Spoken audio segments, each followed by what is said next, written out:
Hey guys, welcome back to New England Next Gen. This is the second episode of our part two, basically, of our Faith and Freedom Friday. I feel like I had to come back today to talk about something that has to do with current events. And I want to talk about something that I just can't stop seeing on social media. And I really feel like we need to address it and try to do an activity together that can maybe help us find common ground. If you can't, then, I'm sorry I can't help you with that because I am as objective as I could possibly be. And I know that I can't change your mind, but I need to address this for both my viewers who possibly have the same view as me. And then if people don't understand where we're coming from, I want to explain it a little bit. I'm not going to be able to hit every single point because I'm not in everybody's heads. I'm in my own and how much research I've done for a general consensus of the general public in my research. But without further ado, I'm going to start this. Today, we're going to dive into one of the biggest cultural debates right now on social media. Bad Bunny headlining at the NFL Super Bowl halftime show. I know, we're all going to roll our eyes and be like, oh, here we go, we're going to talk about this again. But I really feel like we need to address it head on. Let's just deal with the issue. Let's get it out there. The whole point of this podcast is so that we can voice everything that we feel. And we literally could be wrong about it. But the fact that we're able to speak about it, that's the beauty of living in America, is that we have the freedom of speech and that we're allowed to say how we feel and we shouldn't be persecuted for it. And it doesn't make us racist and it doesn't make us bad people. So I'm going to say that right there. That is my, if you feel that way, that is your opinion. But I strongly believe that everyone's entitled to their own opinion. And it's common sense that you want to be entitled to, supporting the idea of him being there. And there's people who don't. And if you want someone to respect your view, you have to respect theirs. It's just like being on a playground when we were growing up. Like you share toys and we might not like something, but we have to move on. If we just stay stuck on that, then we're not acting like adults at all. So I'm going to just say that as a little precursor to my speech. Some are cheering this as a huge moment for representation, while others are angry, disappointed, and even outraged. So let's ask the question, can we handle this disagreement without tearing each other apart? Can we see where the other side is coming from, even if we don't agree? Well, we're going to find out. And I still might not be able to solve all of our issues on here. I am only one person, but I just really want to try to hit this on the head. Side one, I'm going to go with the guys who want him to be there, right? So I'm not saying I choose him to be there. I'm not saying I don't choose him to be there. I am just simply going to state both sides so that both parties can see where they stand. And if I don't hit every point, I'm sorry, but this is as much as I could get in for choosing why you would support him being there and the people who don't support him being there. So here we go. Let's understand why so many people are excited about this choice. It means representation and diversity. Millions of Americans speak Spanish. And for many in the Latino community, this is a moment of pride and inclusion on one of the biggest stages in the world. And I mean, why wouldn't you want to be excited for that? I wholeheartedly agree that, it's part of our country to have that, community. And I mean, my husband is Puerto Rican. My children are half Puerto Rican. So I want them to have that side of that heritage too. So I'm not disagreeing and I'm not agreeing. I'm just saying that simply that is one of the reasons why they really are excited about this. 2, Bad Bunny is one of the most streamed artists worldwide. He brings global attention and appeals to younger fans. And then for his fans, this isn't just a concert. This is about culture being recognized as part of the American story. It's just like a one-up for them. They felt like maybe they weren't appreciated before. I know there's so much going on right now, and this kind of shows them that they matter too. And I feel like that's like really at the heart of it somewhat, is that they want to feel included. And then makes them feel included in our country. And that is perfectly fine. If you're here in this country and you were born in this country and you're a Latino, you're one of my kids, they should be happy and proud of their heritage. So This is a cultural celebration for them, so that's another point. The next thing is supporters see this as art reflecting society, and it's shaking up tradition in a good way for them. For supporters, it's not about just music, it's about being seen, respected, and celebrated. Okay, so that is where they're coming from. I'm going to say the other side now. And no, for people who have this point of view, they're not bad people. I stand on both sides of the spectrum, and I want everyone to feel like they're included in their opinion. So I need everyone to hear this out. I need you guys to hear both sides. Now, here's something important. Not everyone who opposes this decision is racist or hateful.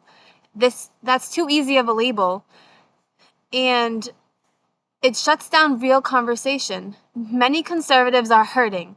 They're still grieving the loss of voices like Charlie Kirk's shooting earlier it's only been about a month. And they feel like the constant pressure of being silenced, censored, or labeled for their political views. So when they see Bad Bunny, who's an artist who's spoken out against things that they care about, they don't just see a performer. They feel like the culture is pushing them further out, and that hurts them really to their core. For them, it's not about race. It's about the fear, the loss, and the pain of feeling erased from the cultural conversation.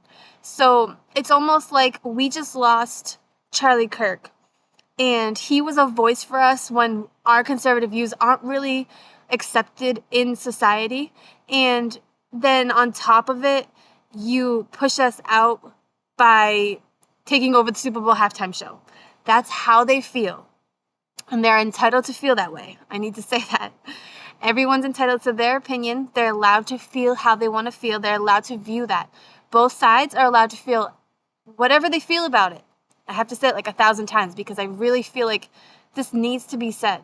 You don't have to fight and agree about oh, he's bad or he's good. We don't have to decide that. There never had to be a moment where we had to decide if it was good or bad. So here's the bigger picture. Supporters are celebrating inclusion, and critics are mourning what feels like exclusion. And both sides have real emotions behind their reactions. If we can't admit both sides have a point, then we're never going to move forward. And you're just literally killing each other over something that it's irrelevant to. Is it going to affect your life tomorrow? No. Is his performance going to affect me and my job or my income? No. So at the end of the day, why are we fighting over it? I need to be direct about something. Some of the loudest, harshest attacks in this debate are coming from people who claim to be Christians. And I know them oh no, I'm going after them, and I am one myself. But I don't go out to the world and say, you know what, I'm a born-again Christian, and you should live like this. We shouldn't even be living like that. We're supposed to be out there in the world sharing God's love. And when people see us living in our day-to-day with the values that we have, they can question how come we're able to be so hopeful and happy and inclusive to everyone all the time, and just in love and helping people. And when people wonder how we live out our life, that's how we really show people our true nature of embracing the Holy Spirit and having him inside of us. So I'm gonna go on my little mini section about Christians right now. And I'm going to say this again just because I need to keep this on track. Some of the loudest, harshest attacks in this debate are coming from people who claim to be Christians.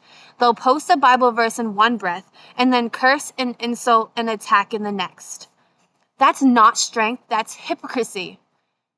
The Bible warns us in James 1:26, those who consider themselves religious and yet do not keep a tight rein on their tongues deceive themselves, and their religion is worthless. That's literally from the Bible.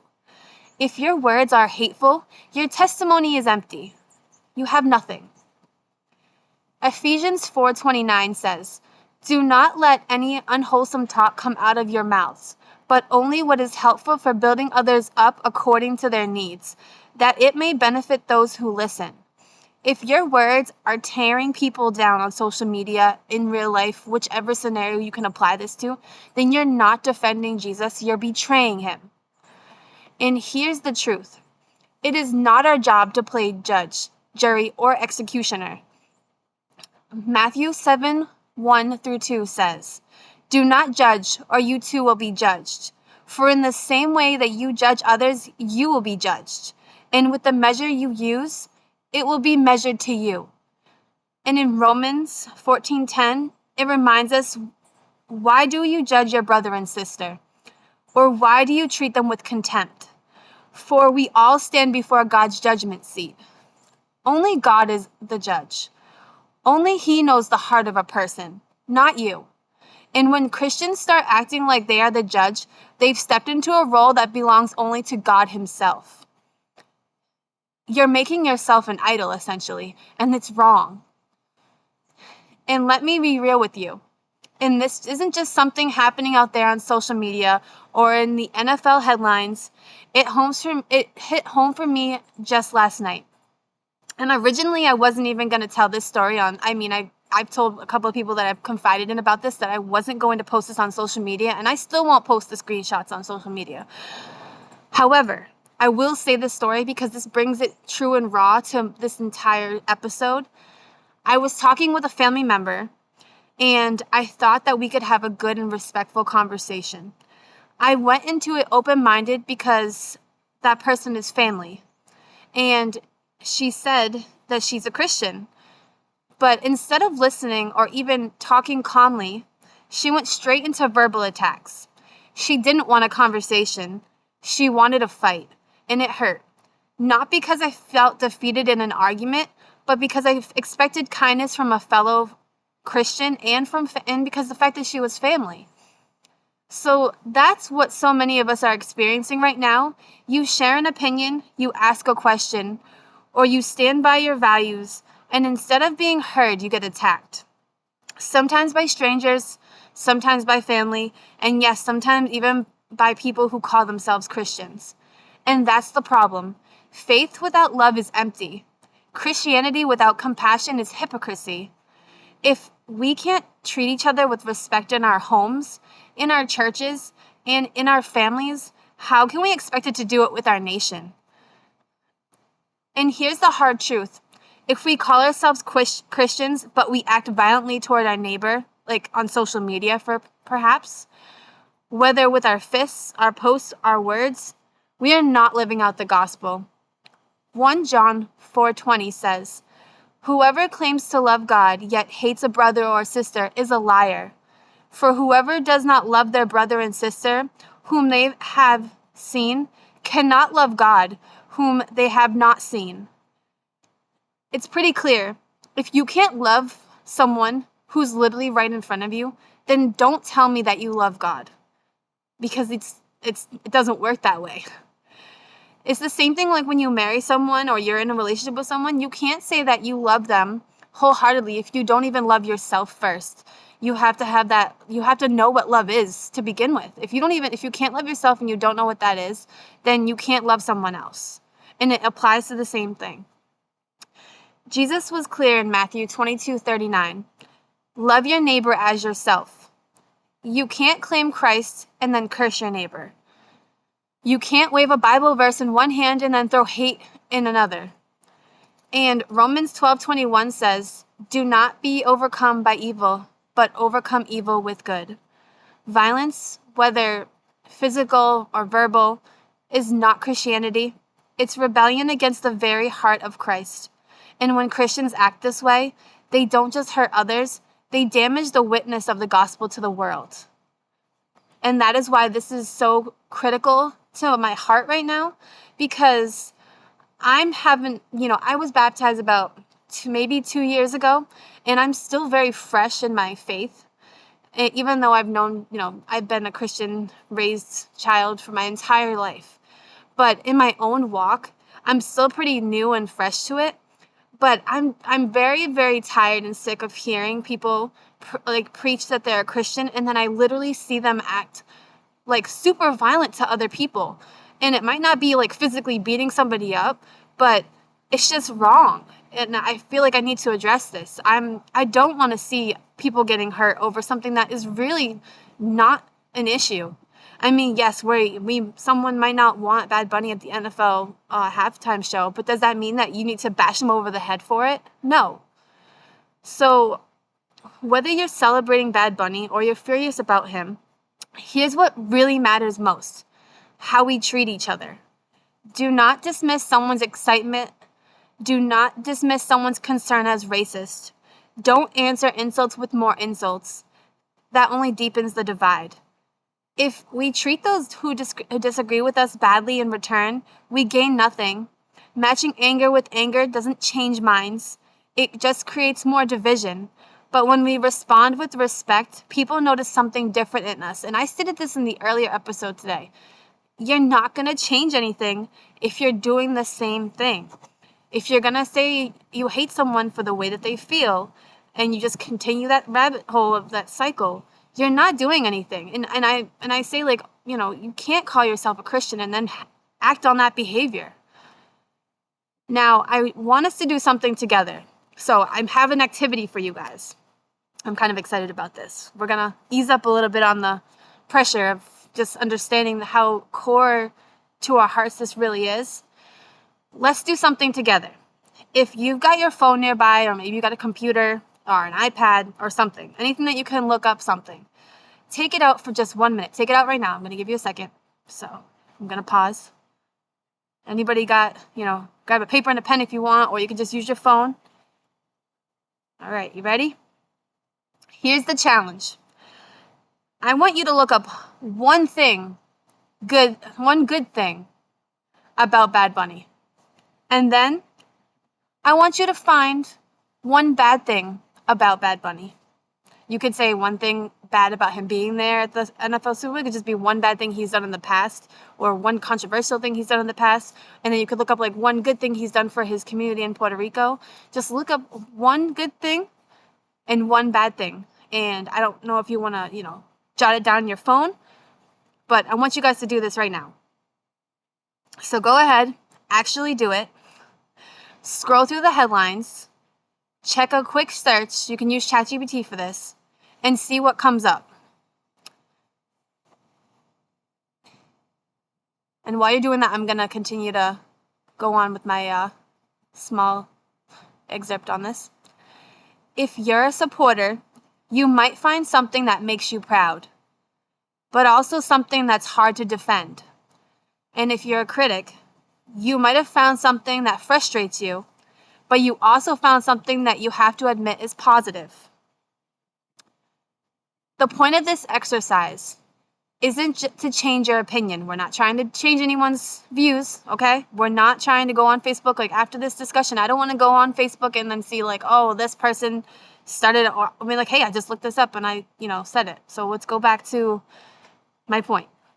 So the point isn't to change your opinion. It's to stretch your perspective. So you can use this and apply this to like any issue where your perspective, you're not sure how you feel, or your people are attacking you on your perspective and you want to know like why. This is how you do it. To remind ourselves that people, especially public figures, are more complex than one label. Because if we can train ourselves to see both the good and the bad, we'll start practicing the kind of balance, grace, and honesty that makes the real conversation possible. This is where faith and freedom meet. Faith calls us to love, not to judge. Romans 12:18 says, if it is possible, as far as it depends on you, live at peace with everyone. And we really need to embody this. In faith calls us to love even in disagreement. John 13:35 says, by this everyone will know that you are my disciples, if you love one another. That's like the key, is like, if you go around and you just show love, people will know why and want to know why if they don't, because they see how great and your character is.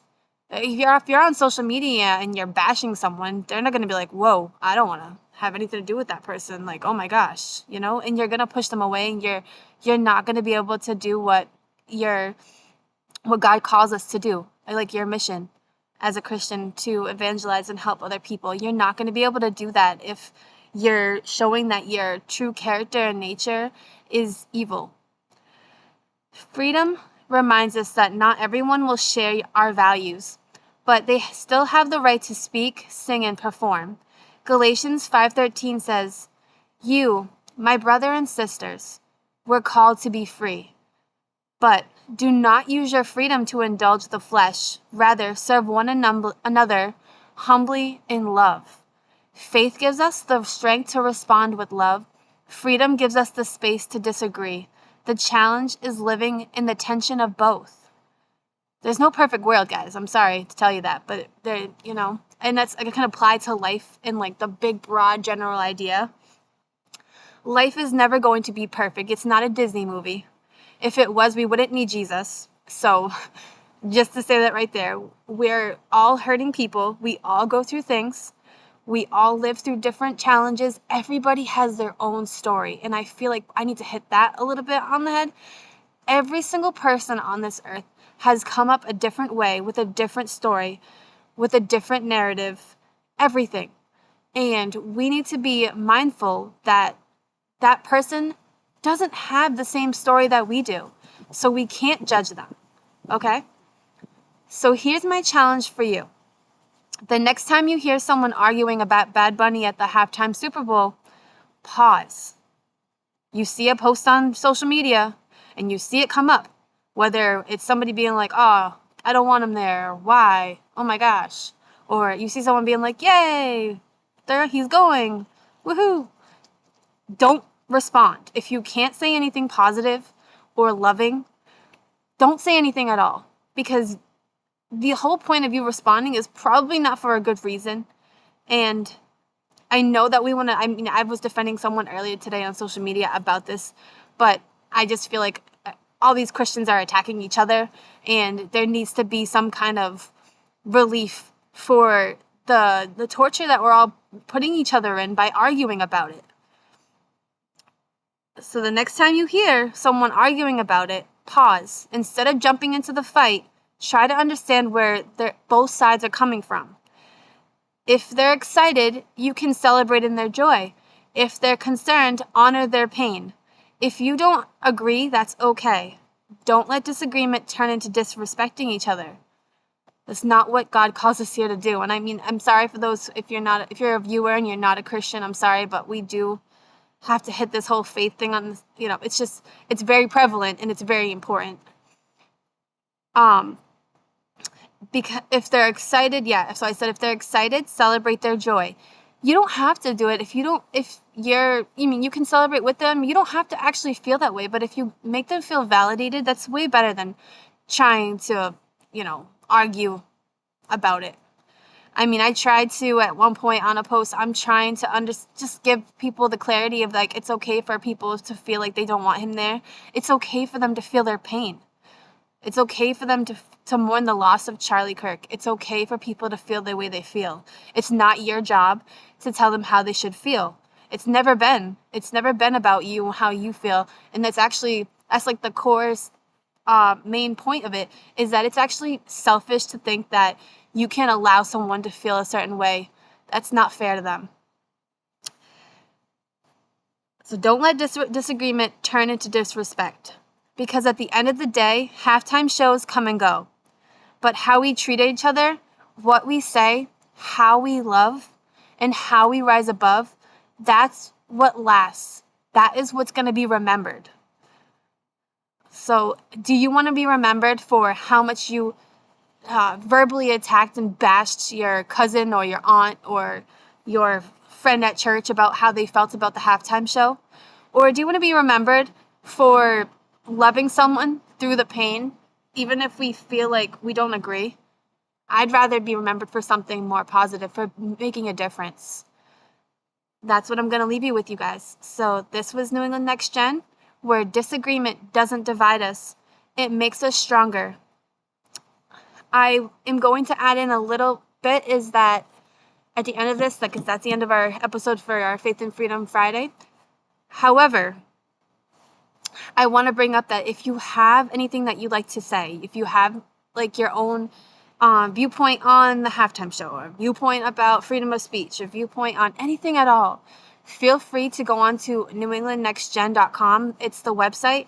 You can actually submit to my email videos of your own, your own personal videos if you want to speak on it, and I will post that to the Generation Speaks page on the website. I also would like to tell my subscribers, thank you for listening. If you know someone who could really use this video, please share it, because we're really learning together on how to handle and tackle all these world issues head on in a loving way. And I really want to help and reach whoever I can to help them and navigate this entire world, because some people don't know how to do it or how to go about it. And I'm trying to bridge the gap. I also want to say, if you want to send me an email and ask me questions, that email is newenglandnextgen2025@yahoo. I have a couple of interviews coming up. We're going to be talking about the pro-life movement and the pro-life world in general. We will also be bringing on November 13th the Massachusetts State Auditor for the legislature. She's going to do an interview with me, and I might have a couple other interviews lined up. I'm not going to reveal them all right now, but I would love to have some students on as well. I had Reggie, and I wouldn't mind having Reggie on again because it was a great conversation. I think that we could really talk more about the whole idea of immigration and all together. I'm still working on that, by the way. And I just hope that you guys have a wonderful evening. Please try to do your best to show love tonight. Maybe go find the person that you were attacking on social media and be like, hey, honestly, I don't know what came over me. I don't know, I know you're probably never gonna agree with me, and we can just agree to disagree and just walk away from it. Just walk away. You don't need to battle this.